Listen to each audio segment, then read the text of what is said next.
दयालपुर नामक एक गांव था जहाँ पर बाबूलाल नामक किसान रहा करता था। वह बहुत गरीब था और उसके पास में एक छोटा सा खेत था और वह उसी खेत में खेती किया करता था। खेती करने के बाद जो कुछ हुआ करता था, बाबूलाल उसी में खुश रहा करता था। और उसकी पत्नी ने घर में एक गाय को पाल रखा था, जिसके दूध को बेचकर वह घर के कुछ छोटे मोटे खर्चों को निकाल लिया करती थी।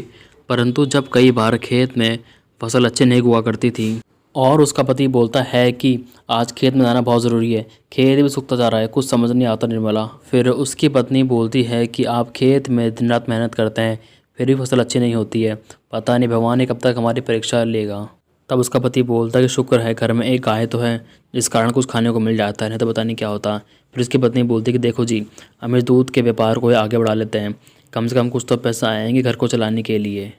और उसका पति बोलता है कि तुम बोल तो सही रही हो, परंतु हम अपने खेतों को भी नहीं जोड़ सकते हैं ना कभी तो बारिश होगी, जिसके बाद में हमारे खेत में अच्छी फसल उगेगी। और उसकी पत्नी बोलती है क्या करूँ, मैं इस गरीबी से बहुत ज़्यादा परेशान हो चुकी हूँ, माँ जी की दवाई के लिए भी पैसे बहुत ज़्यादा मुश्किल से निकलते हैं। और फिर उसका पति बोलता है कि भगवान ने घर में देर पर अंधेर नहीं है, खेत में कुछ काम बाकी है, मैं निपटा कर आता हूँ। अच्छा, और तुम घर पर रहकर माँ और बच्चों को ध्यान रखना, ठीक है। और उसके बाद में फिर उसकी पत्नी बोलती है जी ठीक है जी, जल्दी घर आ जाना शाम को। उसके बाद में फिर वह खेतों की ओर निकल जाता है।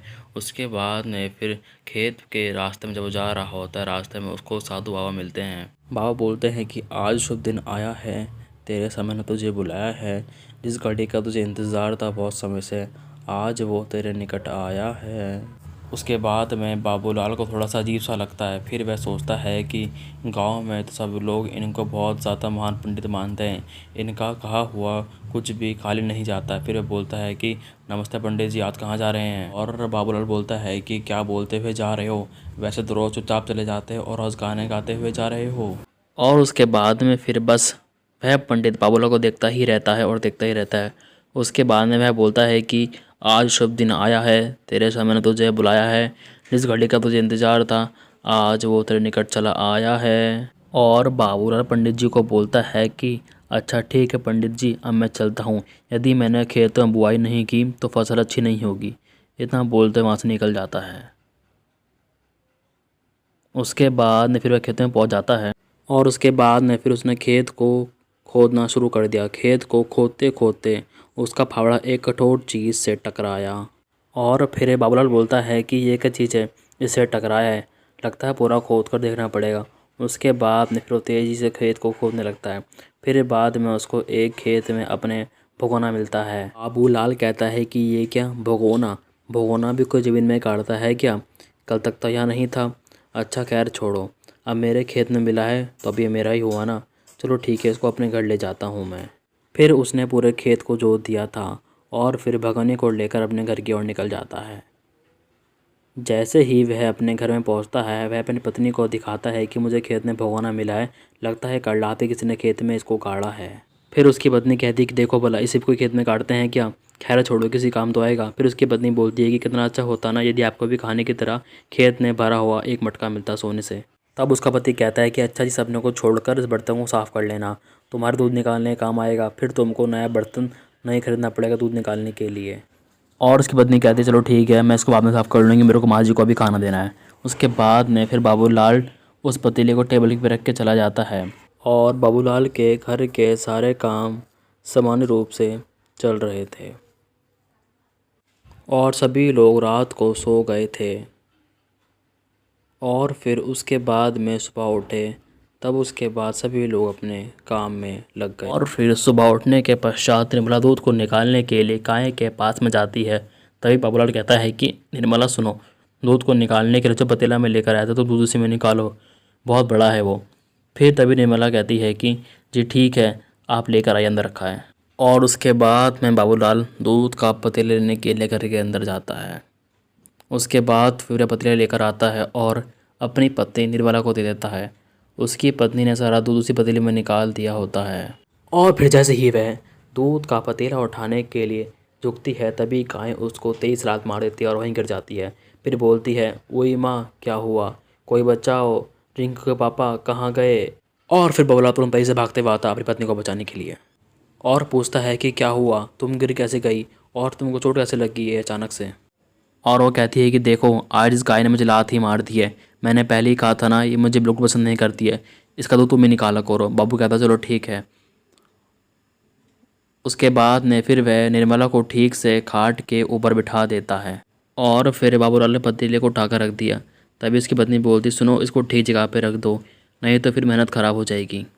बाबूलाल ने सुना नहीं और वह गाय के पास में काम करने लगा और उसको अपना गाना सुनाने लगा। उसी गाय उसका गाना बहुत ज़्यादा पसंद करती थी और फिर वह गाय को अपनी गाना सुनाता है। दयालपुर का वासी हूँ मैं, बाबूलाल है नाम, सीधी सादी बोली मारी सीधा सा है काम। दयालपुर का वासी हूँ मैं, बाबूलाल है नाम, सीधी सादी बोली मारी सीधा सा है काम। और उसकी पत्नी कहती है कि तुम्हारे गाने सुनकर ही बिगड़ी है ये, मेरे को तो ज़रा ही पसंद नहीं करती है। परंतु बाबूलाल उसकी एक बात को नहीं सुनता है और वह अपने गाने मस्त रहता है। और फिर उसके बच्चों ने आपस में खेलते हुए दूध के भगोने में लात मार दी होती है। फिर सारा दूध नीचे गिरता जाता है। तभी उसकी माँ गुस्से में बोलती है रिब्बू चुब्बू तुमने ये क्या करा, रुको अभी तुमको बताती हूँ मैं। और उनके पिताजी बोलते शैतानो ये क्या करा तुमने, पूरा का पूरा दूध का भगोना गिरा दिया है, अभी तुमको बताता हूँ मैं। और फिर बाद में उनकी माता बोलती है कि अरे उनको छोड़ो, दूध के भगोने की ओर देखो क्या हो रहा है उसमें। और जब वे दोनों दूध के भगोने की ओर देखते हैं तो दूध पतीले से गिरता ही रहता है, गिरता ही रहता है, रुकने का नाम नहीं लेता है और दूध पूरा का पूरा घर में फैल जाता है। उसके बाद में दूध गाय के गौशाले तक अंदर तक फैल जाता है। उसकी पत्नी कहती है सुनो जी इसमें इतना सारा दूध कहाँ से आ रहा है पतीले के अंदर। उसका पति कहता है कि मैं भी यही देख रहा हूँ निर्मला, ये क्या अजीब से देखने को मिल रहा है, ये तो किस जादू से कम नहीं लग रहा है निर्मला। उसके बाद में बाबूलाल ने अपना पूरा का पूरा हाथ दूध के पतीले के अंदर डुबा दिया, परंतु फिर ही पता नहीं चला कि दूध कहाँ से आ रहा है। उसके बाद में फिर अपनी पत्नी को बोलता है कि अंदर तो कुछ ऐसा है नहीं, फिर दूध कहाँ से आ रहा है। और उसके बाद में निर्मला खुशी से पागल हो चुकी थी क्योंकि उसको लग चुका था ये कोई मामूली भगोना नहीं है, जादुई भगोना है। और फिर उसके बाद वो बोलती है कि सुनो हम तो अमीर हो गए आज इसको पाकर। बाद में बाबूलाल कहता है कि चुप, पहले जो दिख रहा है उसको संभाल तो ले, बाद में अपनी बात कहना। और फिर उसके बाद में बाबूलाल अपने घर के सारे बर्तन दूध से भर देता है और उसके बाद में भी दूध का पतीला खाली नहीं हो पाता है। और फिर वह गुस्से में दूध के पतीले को नीचे की ओर पटक देता है और फिर जाकर दूध का पतीला बहना बंद हो जाता है। उसके बाद में फिर वह एक चैन की सांस लेते हैं और फिर बाबूलाल कहता है कि ये तो सच में जादुई भगोना है, इतने सारा दूध का हम लोग क्या करेंगे निर्मला अब बताओ। फिर निर्मला कहती है कि इस दूध को हम गांव में बेचेंगे और गांव के बाहर ही बेचेंगे। बाबूलाल कहता है कि इतना सारा दूध को हम अचानक से कैसे बेच पाएंगे निर्मला। निर्मला कहती है कि अब हम लोग अमीर हो जाएंगे, दूध के बने सारे सामान बनाए जैसे कि दही मक्खन पनीर, और गांव के हर घर में अब हमारे दूध के बने हुए सारे सामान होंगे। दोनों की सूझबूझ से ही हुआ, वह दोनों दूध से जुड़े हुए सारे सामान बनाने लगे और उसके बाद में उस सामान को गांव में बेचने लगे और गांव के बाहर बेचना शुरू कर दिया उन लोगों ने। निर्मला कहती है कि हम दोनों साथ में बाज़ार जाएंगे तो सामान को बनाना मुश्किल हो जाएगा, हमें किसी को अपने साथ में जोड़ना पड़ेगा। उसका पति कहता है कि ठीक है लेकिन भरोसेमंद आदमी का मिलना मुश्किल है।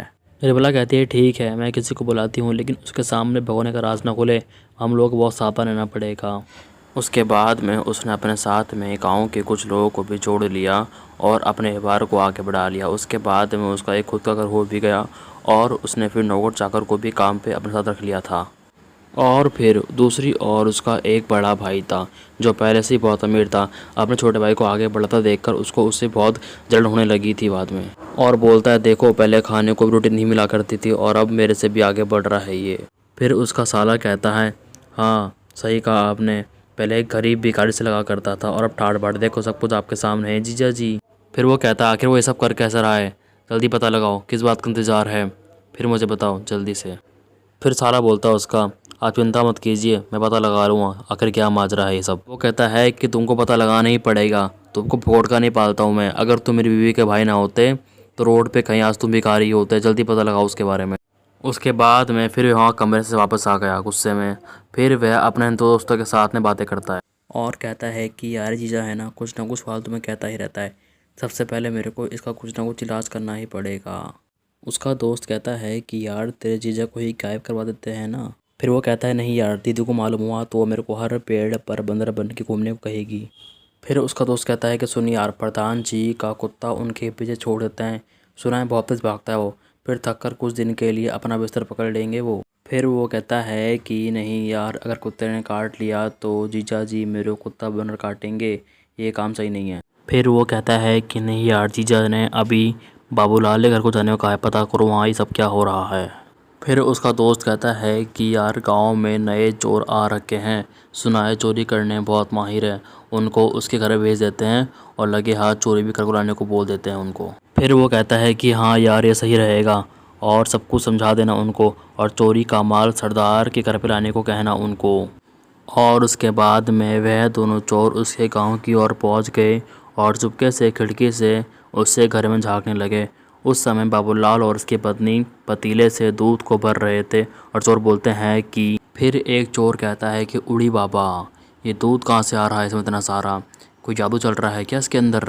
दूसरा चोर कहता है ये अरे बुड़बक, यही वो पतीला है, जादुई पतीला है जिससे बाबूलाल आज अमीर बन चुका है, हमको इसी पे अपना हाथ साफ करना है आज। और फिर वह दोनों रात में बाबूलाल के घर पे गए, उन्होंने दीवार से कूद लगाई, फिर वे अंदर पहुंच गए। एक चोर कहता है कि तुम इंतज़ार करो जब ये कमरे से बाहर जाएगा।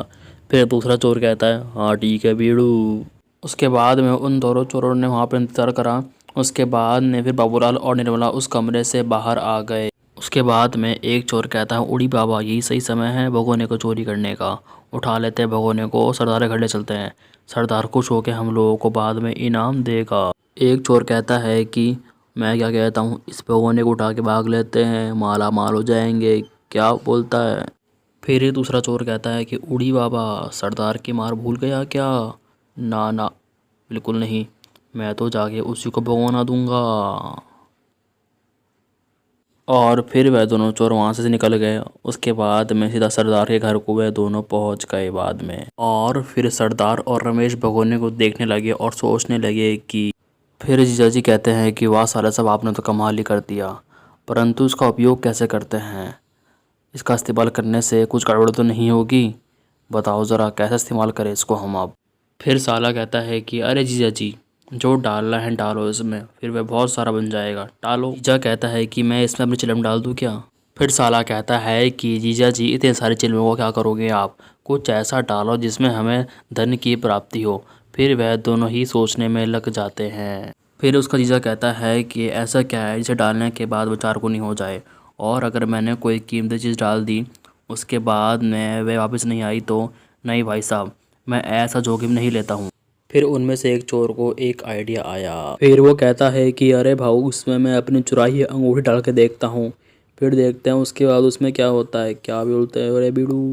दूसरा चोर कहता है कि उड़ी बाबा रुको, हमको कुछ पता नहीं है इसके बारे में, हमें कुछ गड़बड़ नहीं करना है, और हमको कुछ गड़बड़ नहीं करना है, समझे तुम। और दूसरे चोर ने बोलते बोलते अपनी अंगूठी को उस पतीले के अंदर डाल दिया। और दूसरा चोर कहता है कि तुम कभी मेरी बात नहीं सुनते हो, हमेशा गड़बड़ करते हो, अरे कभी तो मेरी बात सुन लिया करो। दूसरा चोर कहता है अरे तुम चिल्लाना बंद करो, ये देखो भगोने में क्या हो रहा है। जीजा कहता है अरे ये क्या हो रहा है, इतनी सारी अंगूठी इसमें कहाँ से आ रही है। चोर कहता है अरे ये क्या, इतनी सारी अंगूठी इसमें कहाँ से आ रही है। और सब लोग भगोने को देखकर हैरान हो गए, क्योंकि वो भगोना एक बार चलने के बाद बंद ही नहीं हुआ करता था। दूसरा चोर घबराते हुए बोलता है कि यार सच बोलूं तो ये अंगूठी सोने की नहीं है, मुझे कहीं से मिली थी, मैंने तो बस इसको डाल दिया ऐसी। उसका जीजा कहता है कि अरे मैं इसका बने फंस गया हूँ अंगूठे के नीचे, कोई आओ मुझे बचाओ। और कहता है कोई इस भगोने के जादूगरों को बचाओ। और फिर देखते ही देखते वह अंगूठी पूरे उसके घर में भर चुकी थी। और वो दोनों चोर और सरदार उसी के नीचे दब गए मगर निकल नहीं पाए। और फिर रमेश वहाँ पे जादू शुरू होने से पहले ही वहाँ से भाग चुका था। और कहानी से सीख इन सब के लालच ने इनको एक बहुत अच्छा सबक सिखा दिया था।